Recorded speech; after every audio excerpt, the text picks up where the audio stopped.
Bom dia, Shalom. É até aí que vai meu hebraico.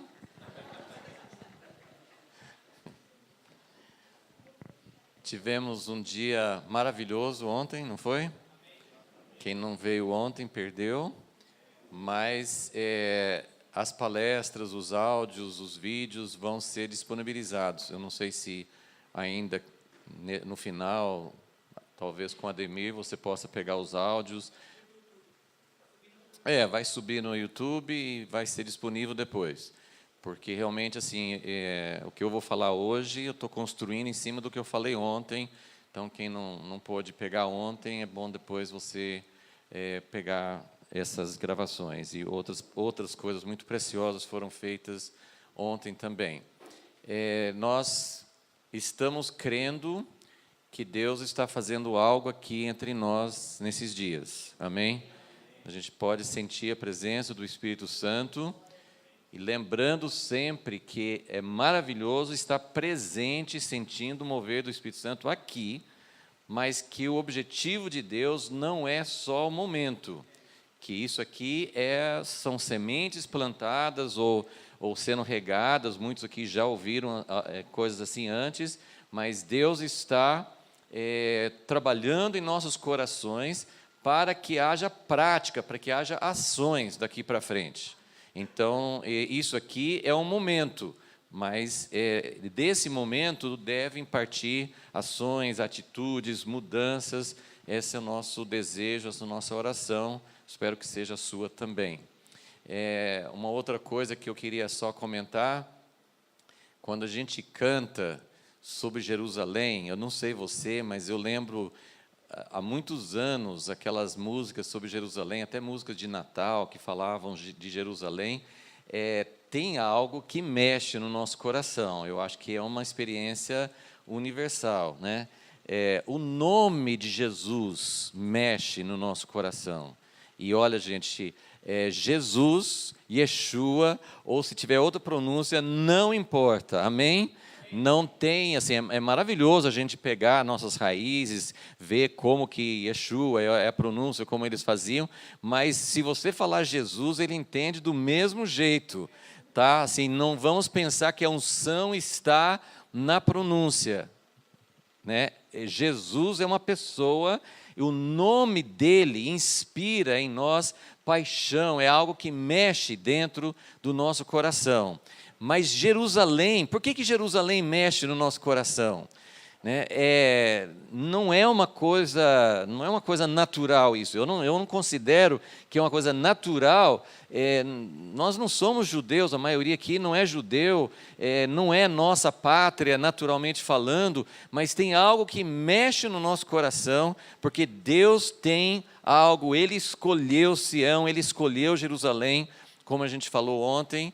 Então, isso é o Espírito Santo dentro de nós que faz com que a gente sinta esse desejo de que Deus faça algo literal e real em Jerusalém, porque Ele vai reinar ali, a sua casa vai ser ali, então nós cremos nisso e estamos ansiando por isso. Ao mesmo tempo, eu só também queria mostrar que em cada coisa tem algo de Deus, mas tem também perigos. Vão muitos turistas todos os anos para Israel, vão para Jerusalém. O povo de Israel, a nação de Israel, agradece muito os turistas, porque eles levam bastante recursos para lá. Mas uma coisa muito ruim, assim, tem um aspecto negativo nisso. E é a seguinte, quando muitos cristãos vão para Israel, para o Rio Jordão, para Jerusalém, para os lugares sagrados lá, eles sentem que Israel é deles, né? Jerusalém é nosso, né? Entra um pouco no que eu vou falar, falei ontem, vou continuar falando hoje, sobre a teologia da substituição, no sentido de que muitos cristãos ignoram os judeus lá, não sentem paixão, não sentem amor, não sentem que nós estamos indo para Jerusalém, estamos sendo enxertados em algo que Deus vem fazendo há séculos, e que Jerusalém é deles. Nós estamos sendo os convidados. Nós não, assim, tem manifestações maravilhosas, tem conferências enormes, o povo de todas as partes do mundo, e o Brasil é um dos países que mais manda turistas para Israel. Né? A China manda bastante, os Estados Unidos. Então, muitos turistas cristãos, muita gente vai lá, mas os judeus muitas vezes se sentem lá como se eles fossem assim um detalhe, uma coisa secundária. E a nossa paixão tem que ser para que Deus restaure Israel, e nós somos, como eu falei ontem, nós somos oliveiras bravas, nós estamos entrando pela graça, estamos sendo enxertados, e Deus quer fazer uma coisa muito maravilhosa lá. Então, quem tem a oportunidade de ir para Israel, deve fazer como a irmã Adela falou muito bem ontem sobre o judeu rabino, né? O rabino lá em Portugal, né? Como que ele foi tocado pela importância, pela atenção que foi dado a ele como judeu. Porque muitos cristãos, direto ou indiretamente, consideram os judeus como totalmente, ou como qualquer outro povo, sem importância nenhuma, ou como aqueles que não conhecem a Deus. Muitos judeus realmente não têm uma experiência de novo nascimento, mas eles são o povo escolhido, e nossa oração deve ser para que eles sejam convertidos. Amém? Então, quando a gente estava louvando, me veio isso no coração, assim, de que Jerusalém nos causa uma paixão, isso é maravilhoso, mas nós temos que ter a atitude certa para que a gente possa realmente formar um só com eles. Só alguns detalhinhos antes de começar. Quem quiser essa apresentação, esse arquivo vai ficar com o pessoal do escritório, do grupo, o mesmo lugar onde você fez a inscrição. Você pode solicitar ou pode deixar o e-mail aqui para receber esse arquivo, então não precisa ficar preocupado em copiar tudo. Alguns livros tinham acabado ontem, né? O pessoal foi atrás mesmo, né? Mas nós conseguimos, alguns irmãos vieram de Americana hoje, então estamos com o Mistério da Oliveira outra vez. Se você não conseguiu pegar ontem, eu torno a falar, esse livreto é fundamental, vai abençoar a sua vida, tem um testemunho que comove bastante, tem história, tem vários detalhes que a gente não pode falar, não dá tempo de falar aqui. O Único Rei também tinha acabado, esse livro maiorzinho, mas é muito, muito fundamental para você entender a relação entre as promessas de Deus do Velho Testamento e o propósito de Deus hoje. É o Único Rei, e eu diria a única Bíblia, né? Nós temos uma Bíblia só, forma uma escritura só, né? Não tem essa descontinuidade, esse abismo que a igreja criou entre o Novo Testamento e o Velho. Esse livro é muito, muito bom para isso. E tem um novo lançamento que nós conseguimos, não é nosso lançamento, mas eu comecei, assim, já tinha lido um pouco, comecei a dar uma olhada, assim, esse livro está aqui também, A Importância de Israel.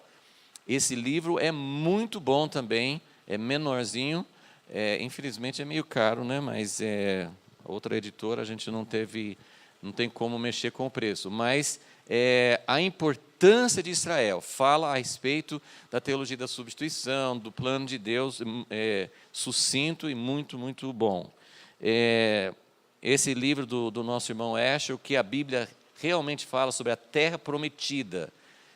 Esse livro é importante porque nós estamos tocando no aspecto de que a terra prometida, nós temos mostrado aqui ontem, que Deus deu a promessa da terra prometida para a descendência de Abraão, e sem cumprir essas promessas, o plano de Deus não vai se cumprir, Jesus não vai voltar, e nós vamos ficar esperando. Então, é muito importante entender o aspecto do povo e também da terra. E, por último, esse aqui não tem nada a ver com Israel, mas oração tem tudo a ver com o nosso propósito aqui do TJC2, e aonde você estiver, esse livro é um dos livros que mais impactou minha vida. Eu amei esse livro, esse autor é maravilhoso, ele fala da sua experiência própria, recomendo muito. Oração incansável, vale muito a pena, você vai ser profundamente tocado ao ler esse livro. Muito bem.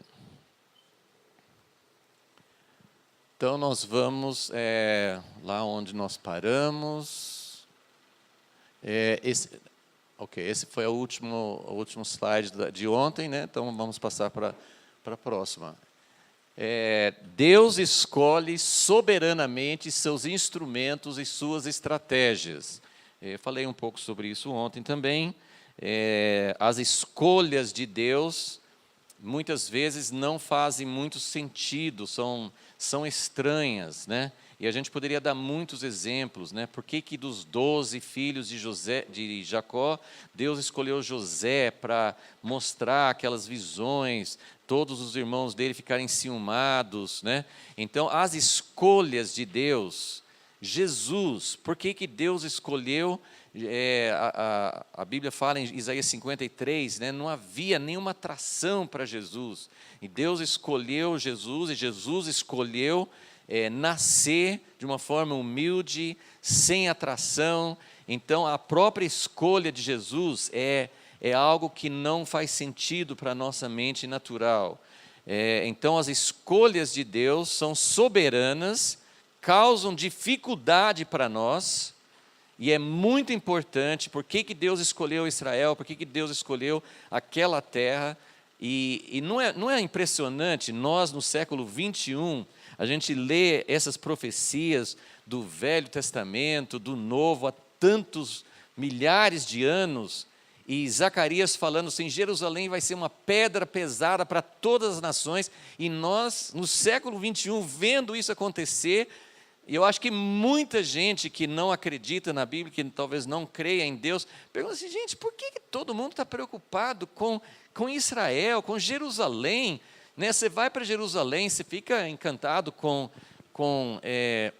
Israel, né? Você fica encantado com os lugares, com a história, mas você olha para a terra de Israel, muito deserto, muita coisa seca, e por que todo mundo está interessado nessa terra? Né? E até uma das controvérsias, né? Porque hoje os palestinos, os árabes, todo mundo quer a terra, mas antes dos judeus irem para lá, era tudo abandonado. Você lê escritores famosos, né? Tem Mark Twain, né? Um escritor famoso do século XIX, americano, ele foi para o Oriente Médio e falou assim, o que tem essa terra? Não tem nada. Então, aí você pensa, por que Deus quer essa terra? E são as escolhas soberanas de Deus. Deus deu a promessa a Abraão, nosso irmão Anderson falou um pouquinho sobre isso ontem, né? Que Deus deu as promessas a Abraão, ele falou de uma descendência, falou de uma terra e falou de ser uma bênção a todas as nações. Ok, próxima. Deus prometeu que a bênção a todas as nações, o que é a bênção a todas as nações? Normalmente a igreja pensa que a bênção a todas as nações é Jesus, e é verdade isso, o descendente de Abraão, que abençoaria todas as nações, é Jesus, mas o erro da igreja é limitar, é jogar fora a história de Israel. Lembra aquela pergunta que eu falei ontem? Que ninguém pode fazer, né? Ninguém pode fazer essa pergunta para mim, eu faço a pergunta para vocês, mas vocês não podem fazer essa pergunta para mim. Por que Deus, sabendo que a solução era Jesus, lembra, no Jardim do Éden ainda, Deus falou assim, serpente, você conquistou o coração, você enganou Eva, você tomou conta aí do casal que eu coloquei aqui, você ganhou uma batalha, mas vai ter uma guerra longa entre as descendências e a semente da mulher vai vencer você. Então Deus já deu a sentença, já deu a esperança, já mostrou como que seria, só que Deus espera pelo menos 4 milênios para trazer essa resposta. Então, quando nós olhamos para a solução que está em Jesus, nós precisamos entender que Jesus veio como cumprimento das promessas de Deus a Abraão, e ele não invalidou nenhuma das promessas de Deus a Abraão, a Davi, as alianças que ele fez, a nação que ele tinha preparado. Deus não jogou fora, falou assim, agora tudo bem, vocês cumpriram sua missão, agora fiquem de lado. Por que a gente não deve pensar assim, entre outras coisas? Porque se Deus fez isso se é verdade que não é, mas se Deus vai fazer ou fez isso com Israel, Ele pode fazer isso com a igreja também. Tá, vocês cumpriram sua missão, agora, né, vocês foram infiéis, não fizeram tudo o que eu queria. O que a igreja virou, o que nós viramos, é muito diferente do que Deus queria, né? Então, é importante a gente entender que Deus deu a ele, então, essa promessa, e essa promessa de ser uma bênção a todas as nações, inclui e visa, isso faz parte integral da promessa de Deus, restaurar toda a criação. Quem lembra de um texto muito forte no Novo Testamento, que mostra que todos nós estamos ansiando e gemendo pela restauração de toda a criação? Quem lembra? Romanos 8, né? Toda a criação foi colocada debaixo de um jugo. Por mais que a gente ache maravilhosa a criação, como aqui mesmo a natureza, por mais que seja maravilhoso a gente poder ver a natureza, cachoeiras, paisagens, a variedade de animais, toda a criação, como nós vemos hoje, é uma criação que está debaixo de um jugo. A criação, como nós temos hoje, não é do jeito que Deus projetou. E a Bíblia diz, em Romanos 8, que toda a criação está esperando a revelação dos filhos de Deus, porque essa criação vai ser liberta.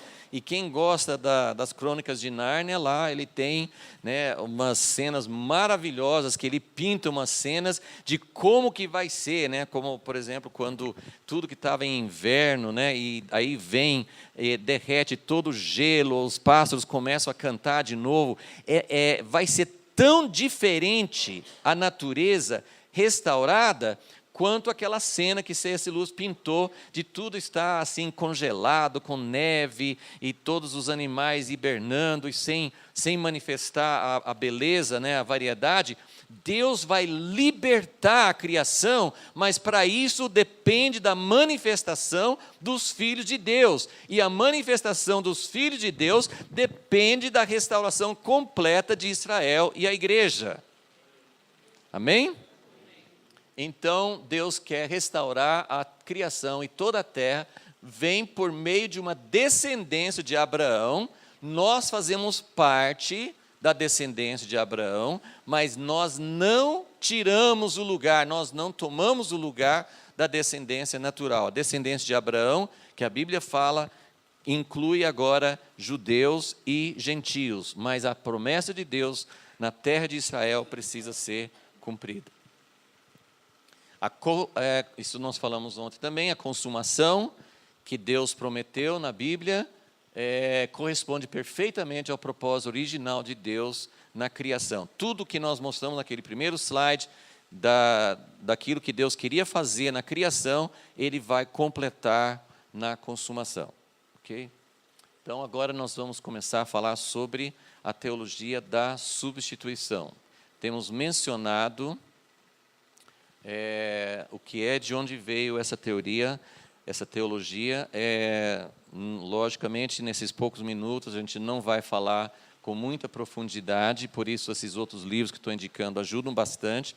E eu quero falar uma coisa antes, para ajudar a gente, espero que vocês consigam guardar bem esses princípios.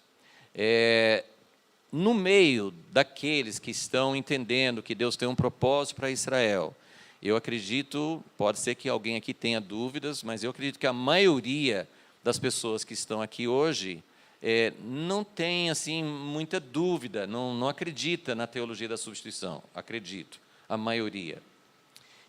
E quando a gente começa, mais ou menos, eu vou fazer um paralelo com no século passado, quando Deus visitou muitas igrejas com o batismo no Espírito Santo. Então, isso abriu novos horizontes. As igrejas, os cristãos que haviam aprendido por muito tempo que tudo aquilo que falava no livro de Atos, nas epístolas, sobre dons do Espírito, sobre derramamento do Espírito, aquilo era de um outro tempo.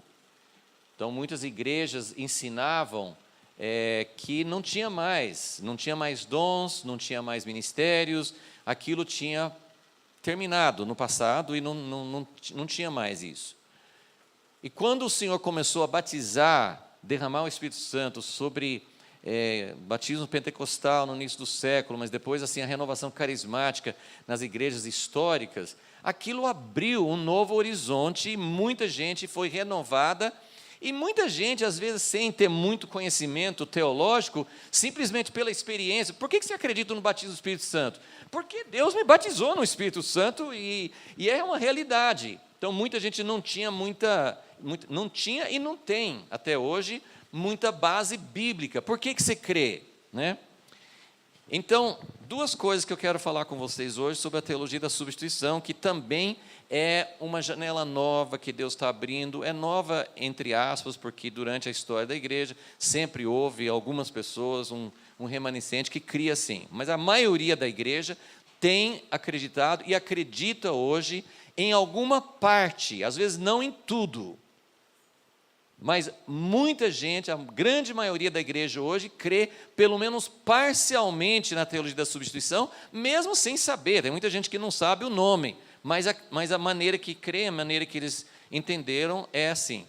Então, quando a gente começa a ver uma coisa nova, nós temos dois perigos muito, muito sérios. Então, antes de falar um pouquinho sobre a teologia da substituição, eu quero que você guarde bem esses dois perigos. Primeiro é acreditar numa coisa sem ter fundamento bíblico. Nós não acreditamos no batismo no Espírito Santo só por causa de experiência. Nós acreditamos no batismo no Espírito Santo porque é bíblico. Ok? E para isso eu preciso estudar a Bíblia. Não é só, não, eu acredito porque minha igreja acredita, porque meu pastor, meu líder, alguém acredita. Nós temos que saber na Bíblia, se alguém te pergunta por que você acredita no batismo do Espírito Santo, é necessário, não precisa estudar teologia, não precisa ter um estudo profundo, mas você precisa ter alguns conhecimentos mínimos na Bíblia para entender por que é bíblico, onde você encontra a base para acreditar que Deus batiza até hoje no Espírito Santo. Mesma coisa a teologia da substituição. Então, primeira coisa, nós precisamos urgentemente ter fundamentos para a nossa fé. Precisamos ter fundamentos para a nossa fé. Por que nós acreditamos que as promessas de Deus para Abraão, de descendência, de terra prometida, por que nós acreditamos que isso é válido hoje? Nós precisamos ter fundamentos para isso, no Antigo Testamento e no Novo. É tudo um livro só, é uma história só, mas é claro que nós precisamos de confirmação na Nova Aliança. A Nova Aliança confirma a Antiga, mas é muito importante ter essas confirmações. O segundo perigo, muito sério, então, primeiro é você acreditar numa coisa sem ter fundamento bíblico. O segundo perigo é você ter um ar de arrogância, que faz parte da natureza humana.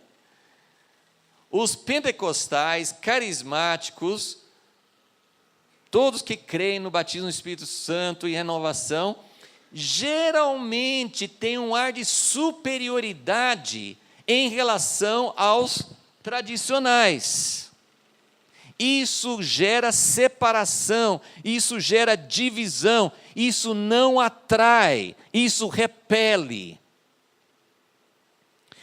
Lembra qual é o nosso chamamento? Se nós somos descendentes de Abraão, qual é o nosso chamamento? Ser uma bênção, abençoar as pessoas. Nem todo mundo tem o entendimento que você tem. Se você conhece, que claro que você todo, né, a maioria crê assim, se você conhece aqueles que não acreditam nessa visão de que Deus tem um propósito para a nação de Israel, para o povo de Israel, não seja arrogante, não use um ar de superioridade, não fale, você acredita na teologia da substituição, num ar de desprezo. Vocês estão entendendo o que eu quero dizer? Isso é um perigo muito, muito real, aliás, tem se repetido em todos os momentos, ok? Então, guarde esses 2 pontos no seu coração, que nós precisamos disso. De onde veio, por que surgiu a teologia da substituição? Então, a minha abordagem aqui vai ser bem rápida, bem por cima, só para a gente poder ter uma visão. Mas claro que existem muitos, se você estudar a história, se você entrar, esses livros que eu estou recomendando, inclusive esse último sobre a importância de Israel, ele vai explicar um pouco melhor, um pouco mais profundo, isso que eu vou só tratar por cima. Mas o que aconteceu, só para a gente entender o começo. Lembra que a igreja primitiva era todinha no início, no dia de Pentecostes, né, nos primeiros livros, nos primeiros capítulos do livro de Atos, a igreja era totalmente judaica. Totalmente. Então, os 12 apóstolos, os 120 no cenáculo, os 3.000, mesmo aqueles que vieram de outras nações, eles eram judeus, que vieram de outras nações no dia de Pentecoste. Então, os 3.000 que se converteram no dia de Pentecoste, depois tem, 2 capítulos depois, tem uma outra pregação de Pedro, que mais 5.000 pessoas se converteram, e foram todos os dias, né, fala em Atos 2, todos os dias Deus ia trazendo mais, Todas essas conversões eram de judeus. Quando houve perseguição em Jerusalém, a Bíblia diz que os cristãos foram espalhados. Eles começaram a ir em outros lugares, Samaria, outras cidades, mas eles pregavam somente para judeus. E aí tem a história que nós conhecemos, de Cornélio e depois de Antioquia, e aí Deus começou a trazer os gentios. Então, o que aconteceu dentro de poucas décadas que transformou a igreja, que era totalmente judaica, numa igreja que, assim, a igreja primitiva começou, né, por volta do ano 30 e pouquinho, da era cristã. Então, dentro de poucas décadas, a igreja começou, talvez antes do ano 100, ou por volta do ano 100, a partir dali a gente começa a ter documentos, uma epístola de Barnabé, que não foi o Barnabé da Bíblia que escreveu, mas tem uma epístola de Barnabé que fala algumas coisas, tem Justino, o mártir, que foi um dos primeiros pais da igreja. Então, você tem assim, nos princípios da igreja, você já vê essa semente, esse início de mudança. Então, nós temos 2 fatores que eu vou citar aqui, que contribuíram para gerar essa teologia da substituição. Uma foi a destruição de Jerusalém, que foi um evento enorme. Jesus falou sobre isso muito, né, em Mateus 24. Então, a destruição de Jerusalém no ano 70, o que isso tem a ver com a teologia da substituição? O que você acha? Por que a destruição de Jerusalém mexeu com esses primórdios da igreja e já começou a mudar alguma coisa a partir dali? Primeiro, porque a igreja em Jerusalém era a igreja de onde tudo saiu. Então, com a destruição de Jerusalém, não tinha mais, obviamente, a igreja em Jerusalém, que tinha um papel muito importante no início da igreja.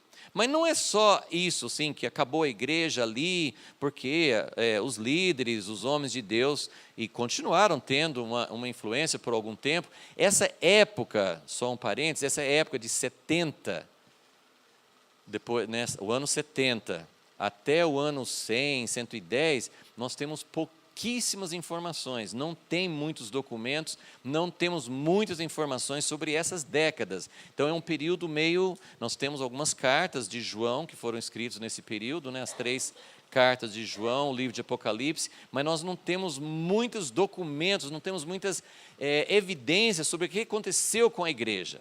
Mas o que nós sabemos é que começou a entrar uma ideia errada na cabeça das pessoas, que era assim: se Deus permitiu que a cidade de Jerusalém fosse destruída, é porque Deus estava rejeitando os judeus. Então, esse é o ponto que começou a trazer, e tem, agora, eu acho que nesse livro, O Único Rei, ele trata disso. Agora estou misturando um pouco vários livros, mas tem livros que tratam especificamente dessa questão. Se Jerusalém foi destruída, o que isso significa no plano de Deus, né? Mas isso foi um ponto muito importante. Os líderes, os teólogos, os homens gentios que estavam despontando na igreja, começaram a deduzir, a partir da destruição de Jerusalém, que Deus estava irado com os judeus e que Deus tinha rejeitado os judeus e a nação de Israel. A cidade, já falamos um pouco sobre o significado de Jerusalém. Jerusalém tem uma história, Jerusalém é uma cidade que tem significado. Então, a volta a Jerusalém agora, né, inspira pessoas que nem são cristãs, às vezes, são encantados com esse significado. Mas quando Deus, nós temos, Jerusalém já foi destruída um monte de vezes, mas na história bíblica, nós temos a destruição de Jerusalém no ano perto do ano 600 a.C., né, no cativeiro babilônico, que foi um momento escatológico, foi um momento apocalíptico, e tem a destruição de Jerusalém no ano 70. Então, esses dois momentos foram muito fortes. Realmente Deus estava julgando a nação de Israel, mas Ele não estava rejeitando.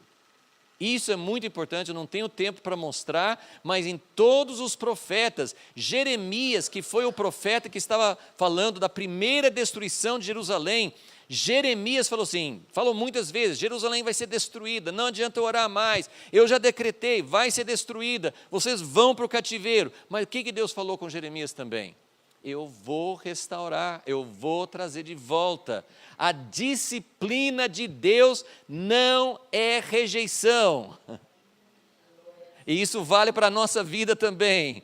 Deus está bravo comigo, Deus está permitindo alguma coisa ruim, Deus está pesando a mão, então Deus não gosta mais de mim. Não, Hebreus 12 fala, o pai que ama, disciplina. O pai que ama vai tratar. Então, a disciplina de Deus é verdadeira. A destruição de Jerusalém no ano 70 foi muito significativa. Começou o tempo dos gentios. O tempo dos gentios faz parte do plano de Deus. Mas Deus não estava dizendo, eu estou rejeitando Israel. Amém, irmãos? Amém. Então, isso é um ponto que nós precisamos pegar muito forte. E junto com isso, uma coisa talvez causando a outra, uma coisa muito interligada era os gentios que começaram a despontar como líderes da igreja, os pais da igreja, os homens que a gente considera como grandes líderes dos primeiros séculos da igreja, mas eles introduziram um conceito de interpretação que é muito perigoso, que é interpretar o Velho Testamento de forma alegórica, figurativa. Quando Deus fala sobre restaurar Israel para a sua própria terra, isso não significa que Deus realmente vai restaurar. Isso pode ser uma figura, isso pode ser um símbolo. Israel não é Israel, Israel é a igreja. Então começaram a interpretar o Velho Testamento de uma forma alegórica, ok? Então não vou me aprofundar nisso, mas é muito importante. Orígenes foi um dos caras que mais fez isso, nosso prezado e estimado Agostinho, que é um homem de Deus, um homem que falou muita coisa de Deus, ele também trabalhava muito com essa forma alegórica de interpretar a Bíblia. E isso influenciou, ao longo dos séculos, isso influenciou. Nós estamos procurando entender aonde nós erramos. Outro ponto, parênteses, ponto importante, perigo. Perigo, tome cuidado. Quando nós apontamos esses erros, quando eu falo de Justino Mártir, quando eu falo de Orígenes, quando eu falo de Agostinho, eu não estou dizendo que eles não eram homens de Deus. Eles contribuíram muito, vale a pena ler os pais da igreja, vale a pena receber o que eles transmitiram para nós. Existe um grande perigo de jogar tudo fora. Não é para fazer isso. Lutero foi um homem de Deus. Agora, tem coisas que ele escreveu que não foram inspiradas por Deus. Então, você não pode pegar o pacote todo e você não pode jogar fora o pacote todo. Ok? Muito importante. Tem coisas que Lutero trouxe, como ele foi levantado por Deus, e Deus usou a vida dele. Mas houve coisas dele, Calvino e de todos os outros, que não foram inspirados por Deus. Amém? Então, isso é uma delas. Ok, vamos lá. O que a teologia, em síntese, o que a teologia da substituição ensina? Resumindo, ensina que a igreja tomou o lugar de Israel. Mas vamos só falar um pouquinho mais sobre os detalhes. Então, em primeiro lugar, a igreja tomou o lugar de Israel como povo da promessa. Povo da promessa. Então, qual que foi a promessa de Deus a Abraão? Eu vou dar a você uma descendência e vou dar a você essa terra prometida. Então, a igreja se tornou o povo, a descendência, e tem textos, como eu falei, tem textos em Gálatas, tem textos em Romanos que falam que nós somos agora, pela fé, descendência de Abraão. Mas aí a igreja pegou e colocou assim, nós tomamos o lugar deles. E isso significa que não existe mais uma terra prometida como herança especial dos descendentes de Abraão. E aí os outros são mais ou menos assim, decorrência. O povo judeu não é mais um povo especial. Então, Israel não é um lugar especial, é uma terra, vale por causa da história. Né? É isso que eu falo, assim, muitos turistas vão para Israel pensando só, aqui foi que Jesus, né? Aqui foi... e os judeus ficam pensando assim, né? Assim, eles roubaram, assim, que bom que vocês estão vindo, vocês estão pagando, está dando lucro para nós, mas vocês negaram todas as suas origens, todas as suas raízes. Né? Então, a igreja considera que não tem mais uma terra especial e não tem mais um povo especial. Os judeus são um povo como qualquer etnia. Né? Não tem diferença. Terceiro ponto aqui, depois do dia de Pentecostes, o termo Israel passou a ser aplicado à igreja. Então, a partir do dia de Pentecostes, quando começou a igreja, aí Israel já não é mais o povo, é agora a igreja. E as promessas, alianças e bênçãos atribuídas a Israel na Bíblia foram tomadas dos judeus e entregues à igreja. Tá? Vocês conseguem perceber, em primeiro lugar, como isso faz uma certa lógica, né? Tem uma certa lógica nisso. Jesus mudou. Quando a gente fala que a Bíblia é uma só, que não tem descontinuidade, claro que a nova aliança marcou um novo dia, claro que Jesus abriu as portas para os gentios, claro que Deus redefiniu o povo dele, como agora incluindo os gentios, mas olha como a igreja, como nós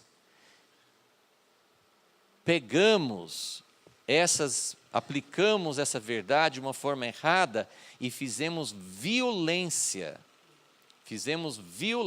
torcemos as escrituras,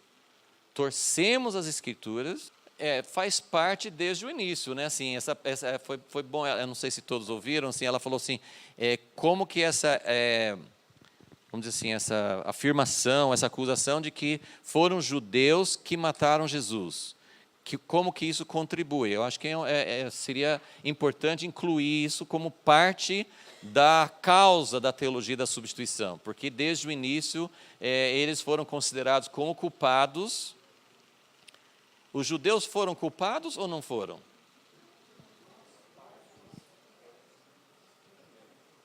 Os judeus foram culpados ou não foram culpados de entregar Jesus à morte?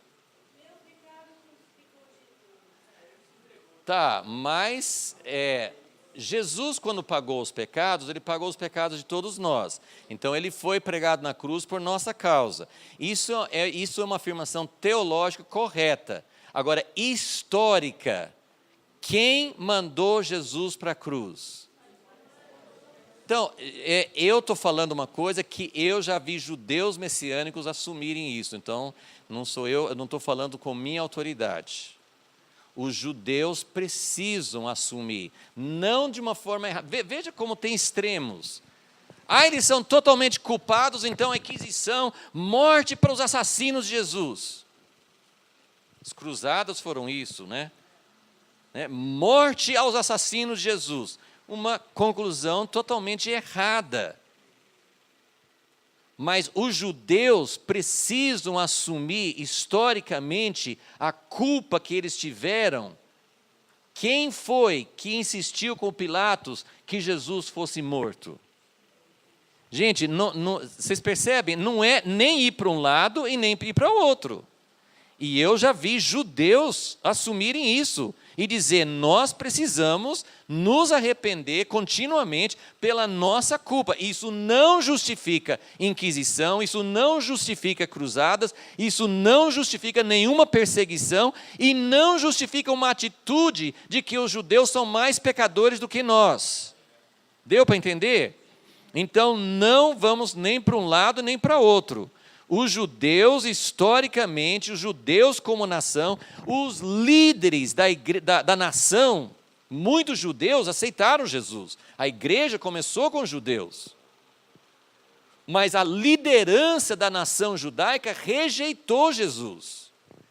E a destruição de Jerusalém fez parte da sentença de Deus. Não foi isso que Jesus falou em Mateus 23? Ele falou assim, eu queria juntar vocês com uma galinha junto aos pintinhos, eu queria proteger, eu queria que vocês me aceitassem, eu queria que isso aqui já fosse o início do reino de Deus, não foi isso? Mas vocês não me quiseram, então a sua casa será deixada deserta. Veio o juízo, então percebe, existe um juízo, mas a reação, a resposta dos gentios foi errada, totalmente errada, ok? Então, muito pertinente a pergunta.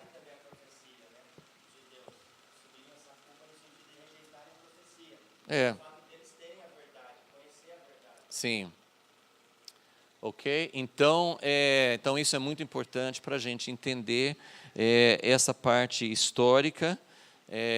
O povo judeu tem sofrido muito, mas o objetivo... Agora, eu volto assim, esse ponto principal. A disciplina de Deus não é rejeição, ok? Então isso é importante, isso que a igreja interpretou mal, né? E quando a igreja interpretou mal, a igreja jogou fora, assim, não precisa voltar à tela, mas assim, voltando àquela tela anterior, uma das causas da teologia da substituição foi a forma de interpretar a Bíblia.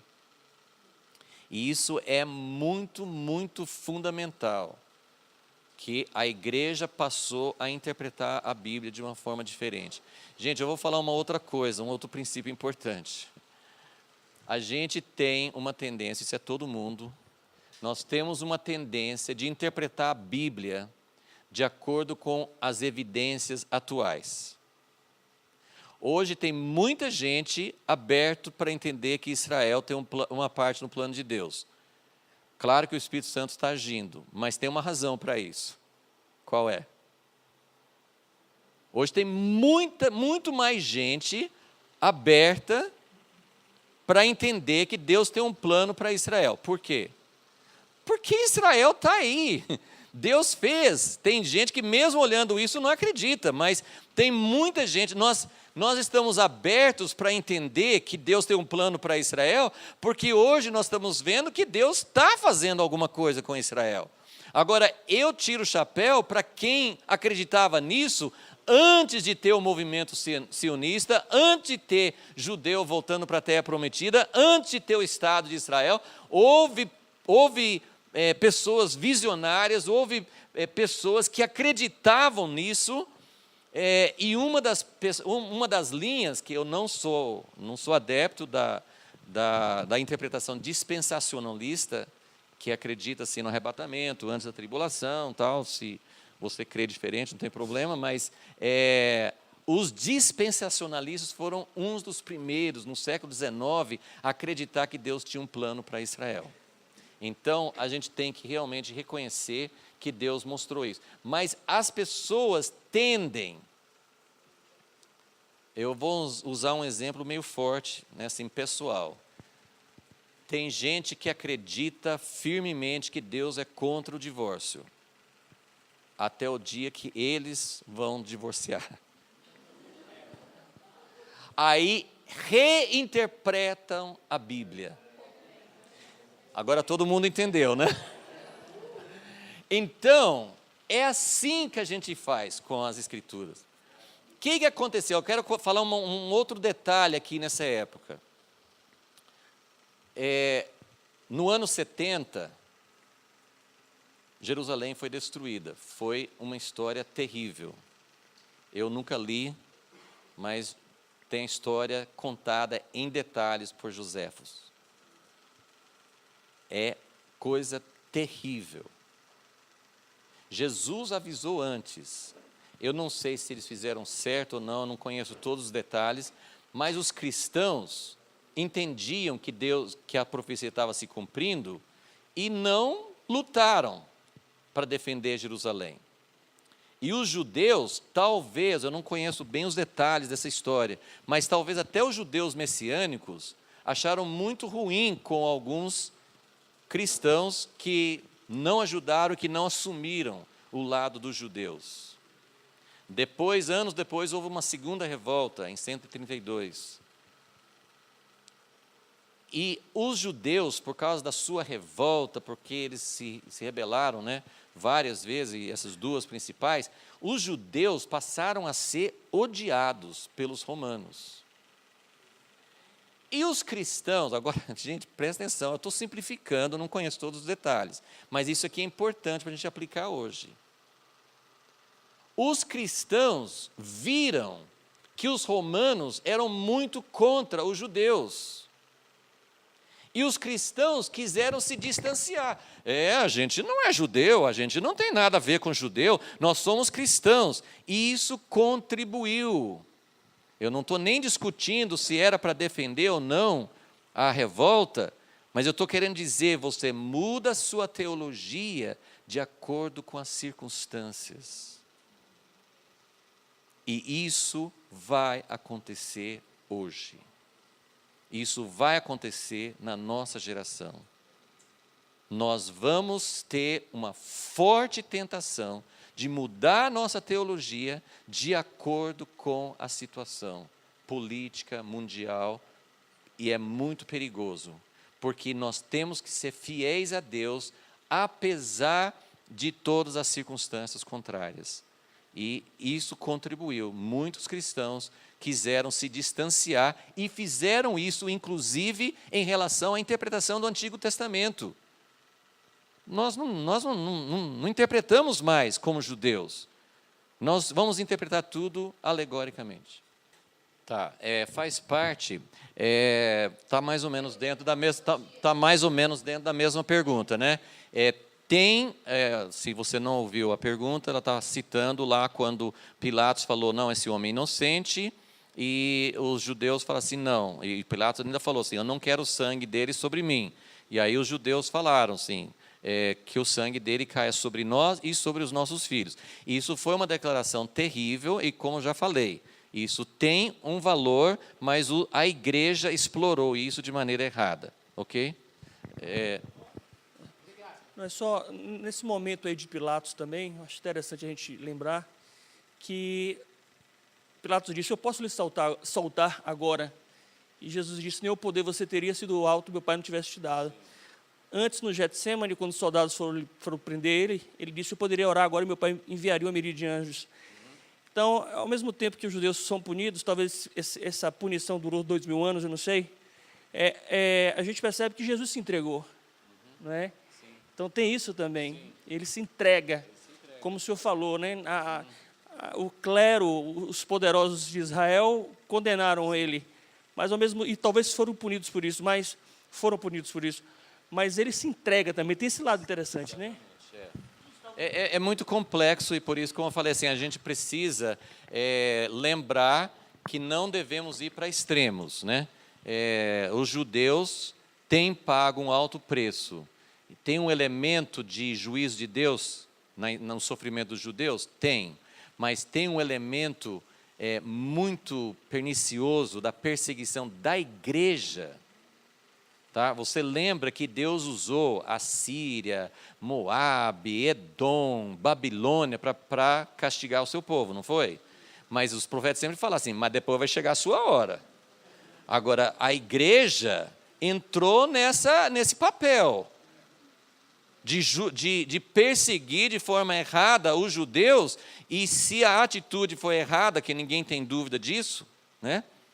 Então, é muito, muito perigoso isso. Mas voltando, só para pegar o fio, então essas discussões são muito importantes, mas a gente quer ter um tempo específico para perguntas. Então, tudo que você lembra agora, anote, por favor. Deixa eu até ver onde que eu estou no tempo, para não me perder aqui. Ok, então é muito importante então a gente lembrar que nós podemos mudar nossa teologia de acordo com as circunstâncias. Então vamos tomar muito cuidado com isso. Então vamos lá, próxima. Então agora nós vimos o que a teologia da substituição ensina. Agora nós vamos falar de alguns contra-argumentos, porque que nós podemos usar como argumentos contra a teologia da substituição. Sempre lembrando, meus irmãos, outra vez, eu acho muito importante enfatizar isso. Nós não estamos combatendo igrejas, nós não estamos entrando numa discussão. Por outro lado, um ponto importante sobre a teologia da substituição isso não é uma discussão, eu não sei se eu posso dizer que tem discussões teológicas que não são importantes. Mas eu vou também dar um exemplo meio extremo, né? Como é que o cristão deve ser batizado? Por aspersão ou por imersão? Que idade que o cristão deve ser batizado? São discussões, não são? Mas isso muda a base da nossa fé? Isso vai alterar? Será que nós não temos, né? Estou usando um exemplo, mas você pode usar centenas de exemplos de discussões teológicas. Né? Claro, isso não tem importância nenhuma? Tem, porque o batismo é um assunto bíblico. Então, não estamos dizendo assim, isso não tem importância nenhuma, mas a divisão sobre esses assuntos, e uns que creem de uma forma e outros creem de outra forma, isso não muda a nossa fé, a nossa ciência em Jesus Cristo. Ok, quem crê na teologia da substituição também não está cometendo nenhuma heresia que vai condená-lo para ficar fora do corpo de Cristo. Ok? Só que tem implicações muito mais sérias. Deu para entender a diferença? Então, não devemos entrar em discussões teológicas e brigas e divisões. Agora, que esse assunto é um assunto fundamental, é um assunto que define para onde nós vamos e o que Deus vai fazer na igreja, é muito importante. Então, para a gente entender isso, vamos lá. Então, aqui eu estou colocando vários argumentos, podem ter vários outros também, mas são alguns argumentos, algumas premissas que nós usamos para dizer assim que a igreja, que a teologia da substituição não é bíblica. Okay? Então, número 1, Deus afirma muitas vezes que Ele não quebra suas promessas. E aí você pode citar, tem umas promessas maravilhosas em Jeremias, que ele fala, se deixar de ser sol, de ter sol, de ter a lua, ter as estrelas, então, se deixar de ter isso, então o povo de Israel não vai ter mais a sua terra. Tem os juramentos de Deus. Deus jurou para Abraão, Deus jurou para Davi. Né? E o Novo Testamento reafirma esses juramentos. Então, como eu falei, se Deus não vai cumprir a promessa dele para Abraão, como é que eu creio que ele vai cumprir as promessas para a igreja? Né? Então, Deus não quebra. Isso seria negar a natureza de Deus. Segundo, interpretar as promessas e profecias de forma alegórica faz violência à intenção original do autor. Um princípio importantíssimo de interpretar é: você não interpreta a Escritura do jeito que você acha interessante no século 21. Você interpreta, você não pode ler dentro das Escrituras algo que o autor naquela época, seja Moisés, seja Isaías, seja Ezequiel, você não pode colocar na cabeça daqueles autores, lendo aquela Escritura, você não pode colocar a sua compreensão atual. Você tem que pensar, o que é que Jeremias quis dizer quando Deus falou com ele? Mas o que Jeremias entendeu e o que o povo entendeu quando Jeremias falou: se puder acabar com a aliança que tem com o sol, a lua, as estrelas, então eu vou quebrar a minha aliança com o povo de Israel. O que eles entendiam? Eles entendiam igreja ou eles entendiam Israel?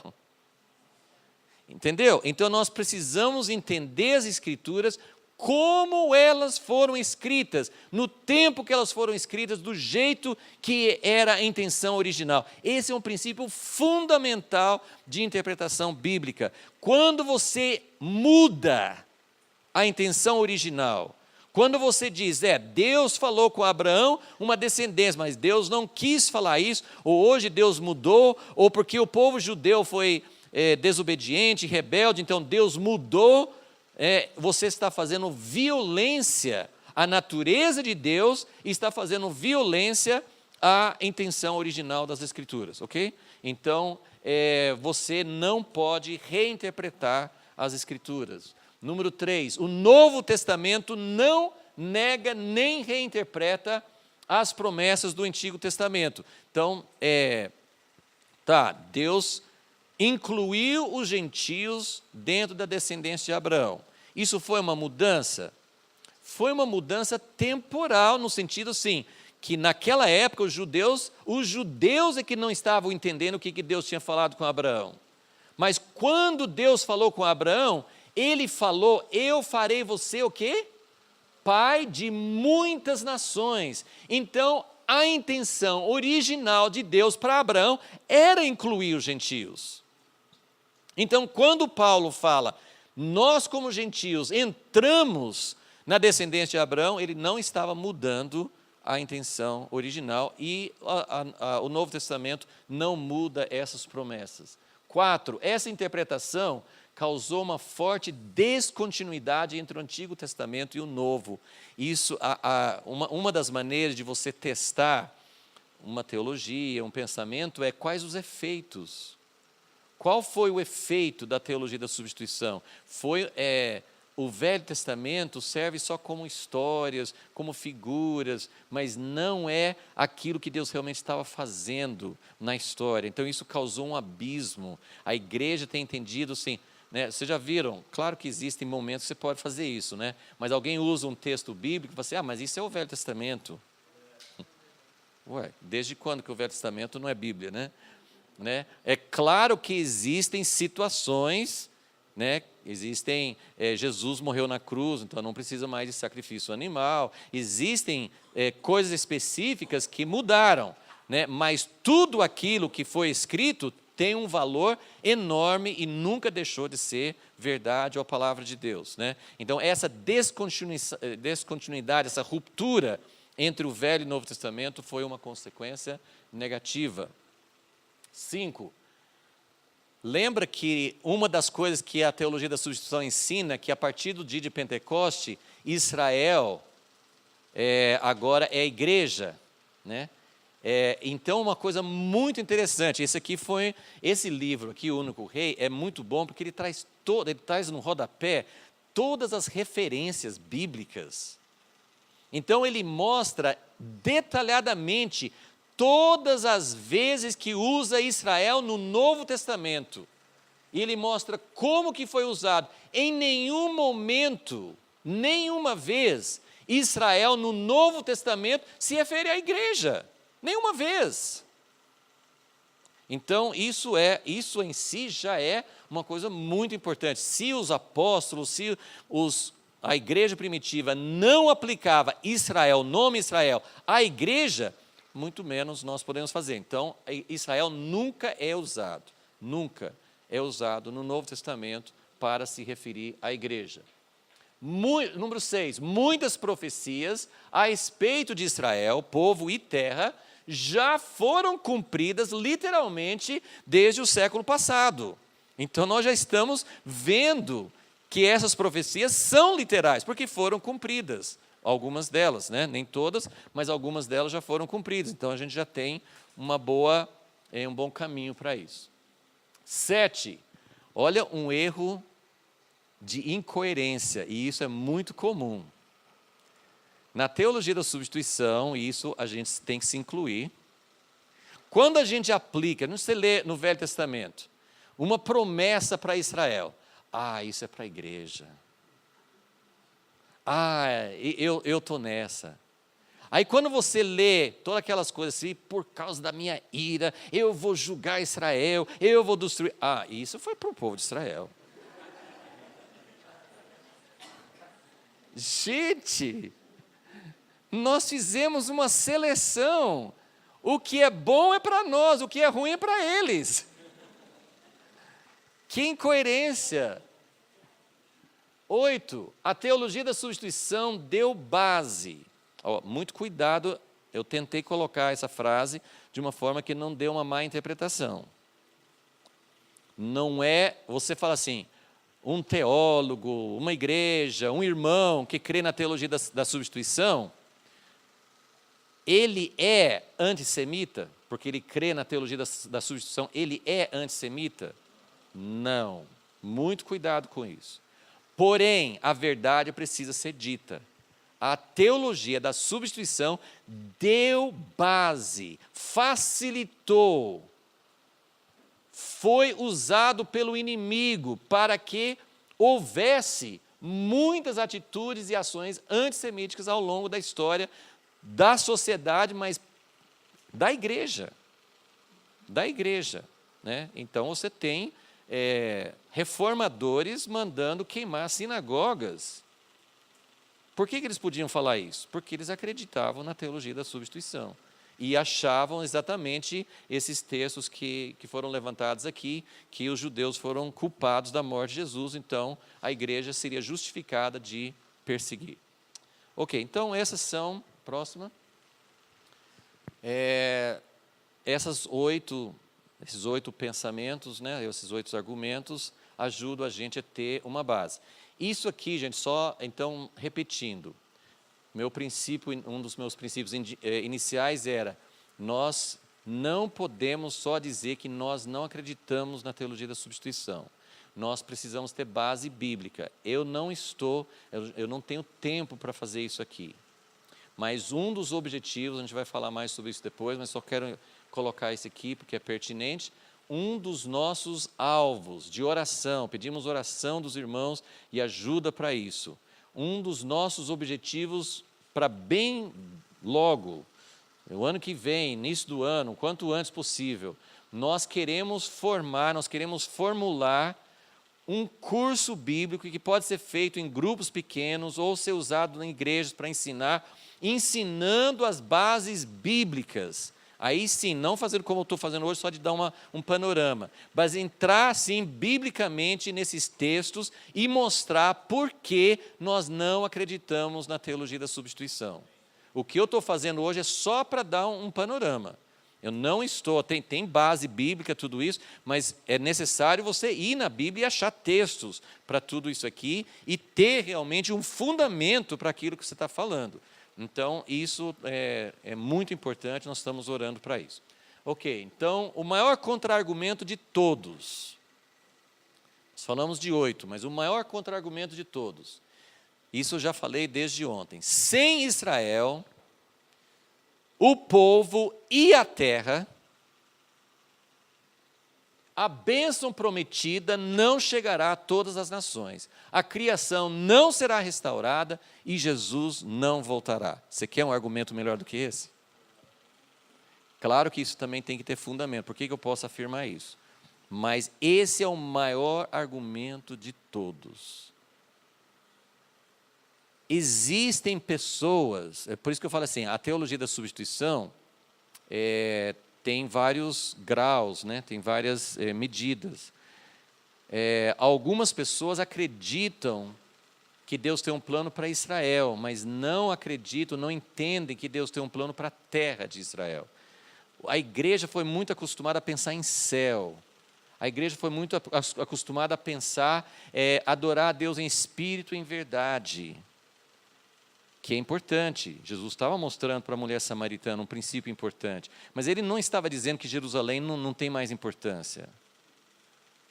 Então a igreja pegou muito esse lado, assim, não é Jerusalém, não é Samaria, não é o Brasil, não é os Estados Unidos, Deus habita em qualquer lugar, todos os países são iguais, tudo é igual, Deus vai conquistar a terra toda, e Deus nunca fugiu daquele princípio que nós mostramos naqueles diagramas ontem. Ele começa com a base pequena e expande para toda a terra. Eu não entendo muita coisa do milênio, mas a Bíblia fala que Jesus vai voltar para Jerusalém, para o Monte Sião, vai reinar lá, e ele vai reinar por 1000 anos. Em 1 Coríntios 15 fala, até que Jesus vai voltar, vai ser uma coisa fantástica. Eu não consigo nem vislumbrar totalmente como vai ser, mas pelo menos a imagem que nós temos, a ideia que nós temos, é que ele vai voltar, vai ser uma grande vitória, ele vai ser proclamado rei, mas aquilo que ele vai fazer vai gastar 1000 anos.